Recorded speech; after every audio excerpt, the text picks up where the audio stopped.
Assalamualaikum warahmatullahi wabarakatuh. Bapak Ibu pendidik-pendidik, guru-guru hebat seluruh Indonesia, jumpa lagi bersama Anas Ponijan, fasilitator sosialisasi asesmen nasional Direktorat SMA. Kali ini kita akan webinar mengenai sosialisasi asesmen SMA pada angkatan ketiga. Semoga dengan webinar ini memberikan pencerahan kepada seluruh stakeholder pendidikan di seluruh Indonesia untuk mengamankan kebijakan nasional berupa asesmen nasional. Untuk lebih jelasnya, mari kita ikuti paparan berikut ini sampai selesai. Baik Bapak Ibu, untuk asesmen nasional ini perlu kita semua mendapat sosialisasi dengan tujuan yang pertama, asesmen nasional ini tidak menilai individu peserta didik. Yang kedua, sekolah tidak perlu melakukan persiapan khusus berupa latihan soal, namun harus menyiapkan infrastruktur yang dibutuhkan. Yang ketiga, sekolah tidak perlu melakukan bimbingan khusus kepada peserta didik untuk mendapat jawaban soal asesmen nasional. Nah, apa itu asesmen nasional? Ini semuanya sekarang sedang bertanya dan perlu jawaban yang tegas, cepat, dan juga valid, karena biar tidak menjadikan miskonsepsi tentang asesmen nasional. Inilah tugas kita semua. Asesmen nasional 2021 ini adalah pemetaan mutu pendidikan seluruh sekolah madrasah dan program kesetaraan jenjang dasar dan menengah. Mutu diukur menggunakan 3 instrumen, yakni asesmen kompetensi minimum yang sering disebut dengan AKM. Ini mengukur literasi dan numerasi. Kemudian yang kedua, survei karakter yang mengukur sikap, kebiasaan, nilai-nilai atau value sebagai hasil belajar non-kognitif.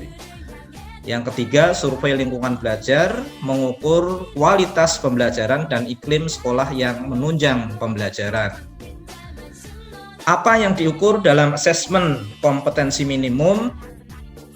Tadilah pertama adalah membaca, yaitu kemampuan untuk memahami, menggunakan, mengevaluasi, merefleksi berbagai jenis teks. Sedangkan yang kedua, numerasi adalah kemampuan berpikir menggunakan konsep, prosedur, fakta, dan alat matematika. Nah, di dalam AKM ini, maka literasi membaca dan juga numerasi memerlukan konten, proses kognitif, dan juga konteks.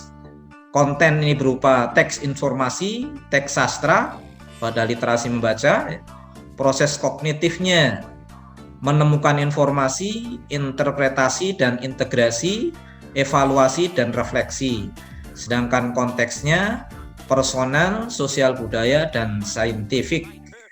Sedangkan pada numerasi, kontennya berupa bilangan, pengukuran dan geometri, data, dan aljabar. Pada proses kognitifnya, pemahaman, aplikasi, dan penalaran. Sedangkan konteksnya sama dengan literasi, personal, sosiokultural, dan saintifik.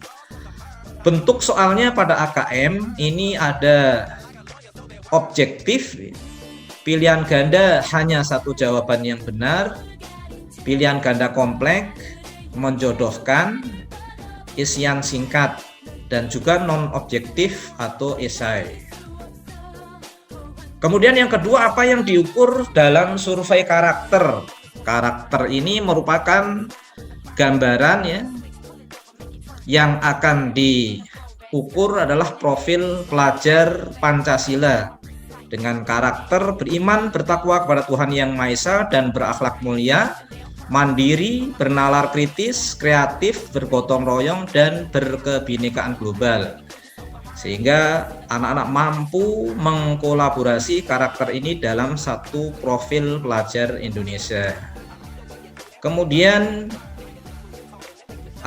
mengapa juga mengukur karakter, tidak hanya kognitif saja? Nah, karena pendidikan bertujuan mengembangkan potensi murid secara utuh. Asesmen nasional mendorong mengembangkan sikap, nilai, value, dan perilaku yang mencirikan pelajar Pancasila. Apa yang diukur di dalam survei lingkungan belajar? Ini alat ukur yang ketiga, survei lingkungan belajar. Iklim belajar dan iklim satuan pendidikan yang diukur indikator adalah iklim keamanan sekolah, iklim kebinekaan sekolah, indeks sosial ekonomi, kualitas pembelajaran, dan pengembangan guru. Sasaran asesmen nasional ada 3 komponen, yakni siswa, guru, dan sekolah.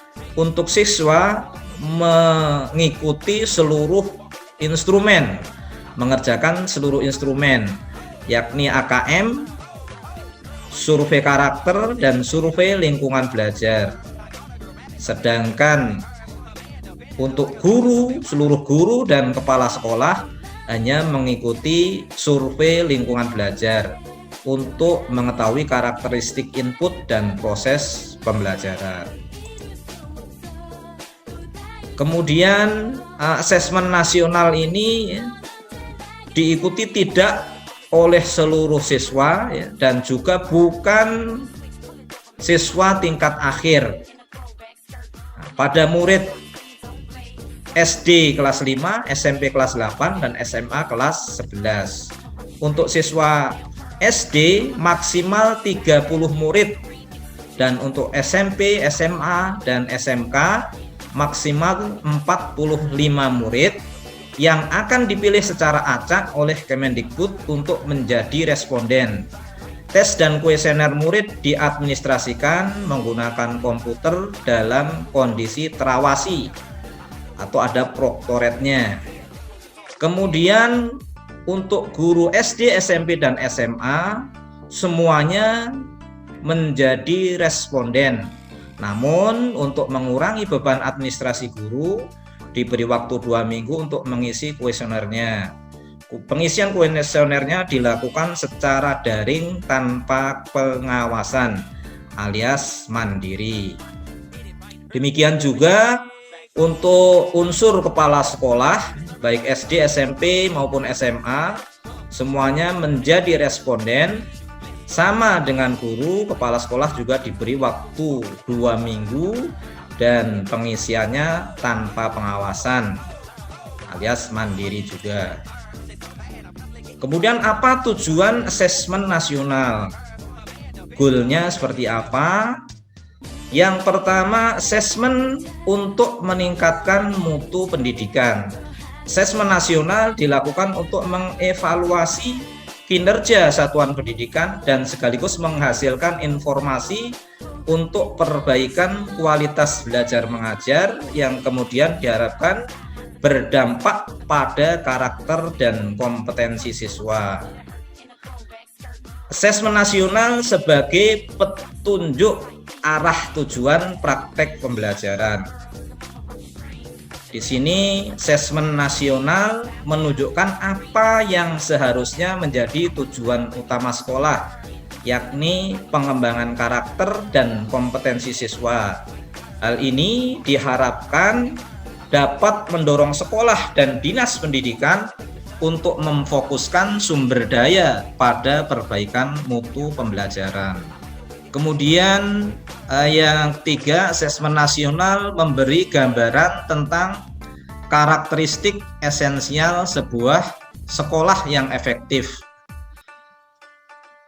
Nah, ini sekolah yang efektif memiliki ciri mulai dari pengajaran yang baik sampai program dan kebijakan sekolah yang membentuk iklim akademik, sosial, dan keamanan yang kondusif.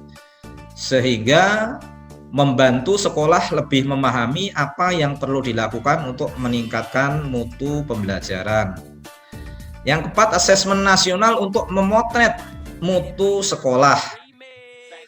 Mutu sekolah meliputi mutu input, proses, dan hasil belajar yang mencerminkan kinerja sekolah sebagai umpan balik berkala yang objektif dan komprehensif bagi manajemen sekolah, Dinas Pendidikan, dan Kemendikbud.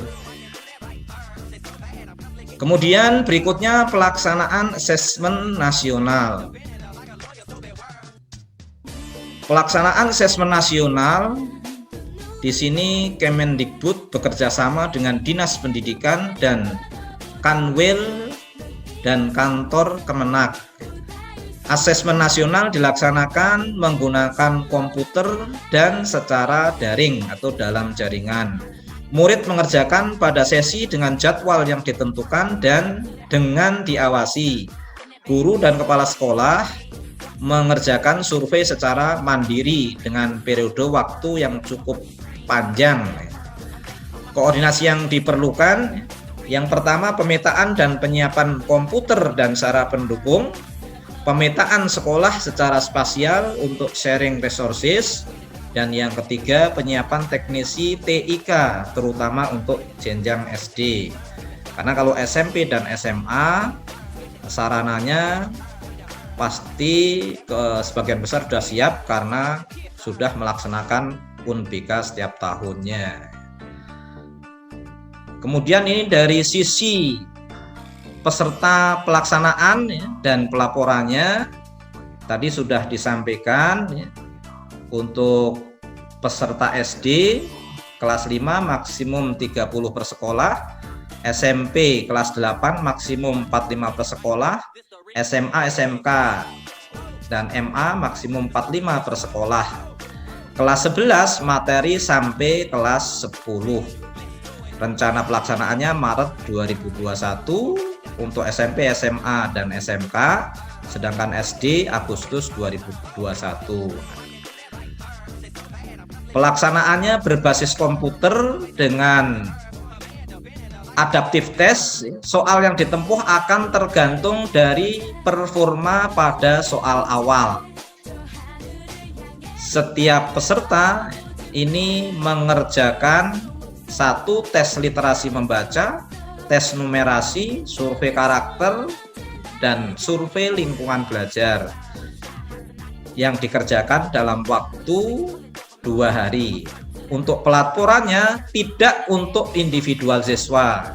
Laporan pada level sekolah dan daerah sebagai alat refleksi diri sekolah dan Pemda setempat.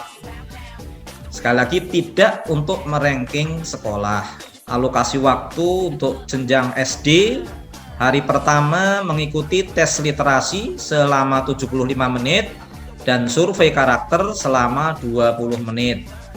Hari kedua tes numerasinya 75 menit, survei karakternya 20 menit.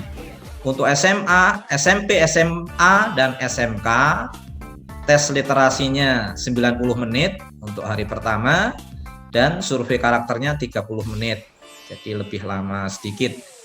Kemudian hari kedua, tes numerasinya 90 menit, survei lingkungan belajar 30 menit.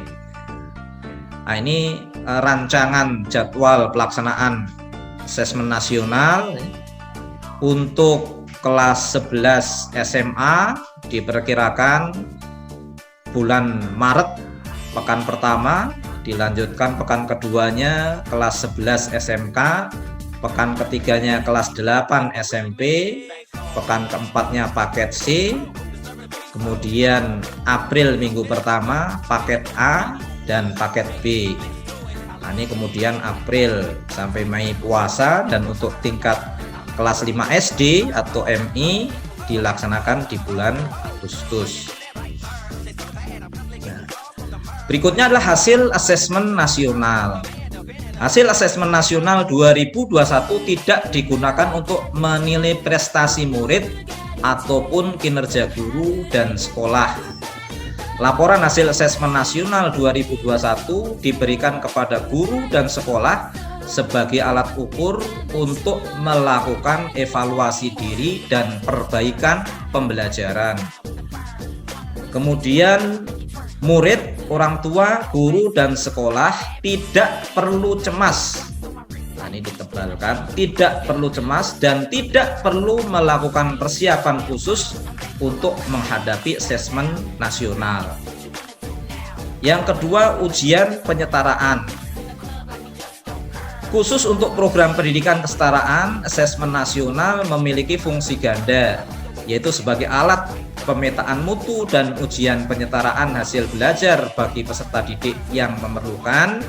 Yang kedua, digunakan sebagai ujian penyetaraan pada instrumen AKM literasi dan AKM numerasi. Kemudian rancangan pelaporan dan implikasi pembelajaran dengan AKM. Di sini nanti akan ada 4 kategori dari instrumen numerasi dan 4 kategori juga dari instrumen literasi untuk membaca.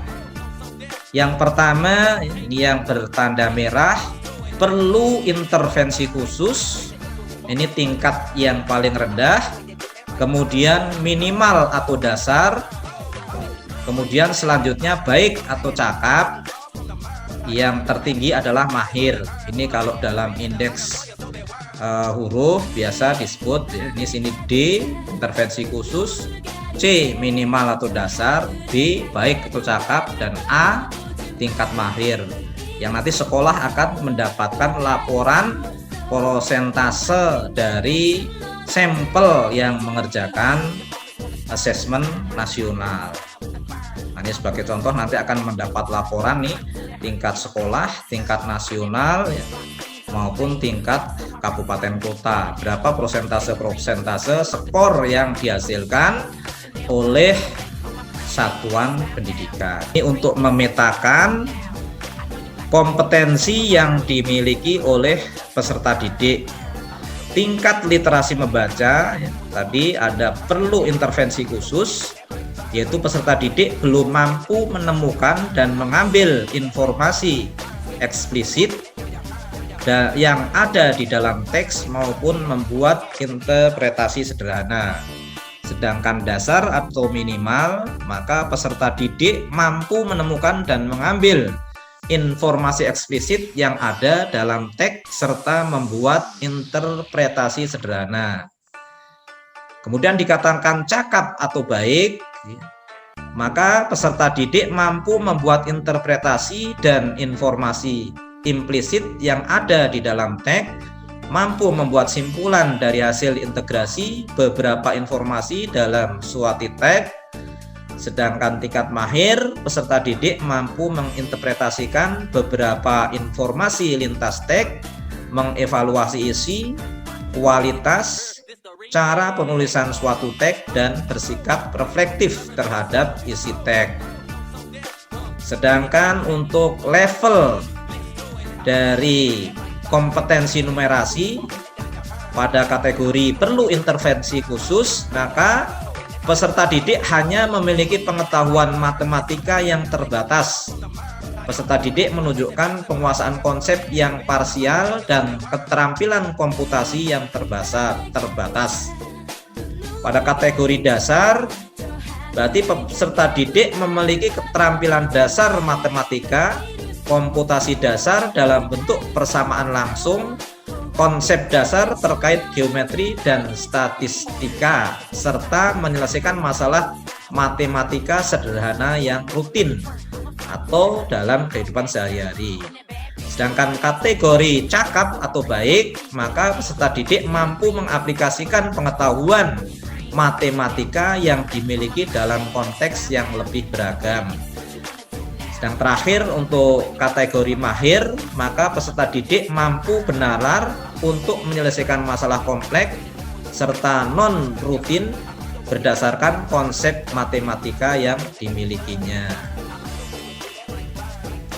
Nah, sebagai contoh, Di sini ya, untuk hasil AKM untuk beberapa mata pelajaran, ya. Contoh guru olahraga memberikan bacaan mengenai aturan penentuan pemenang klasmen pada pertandingan sepak bola.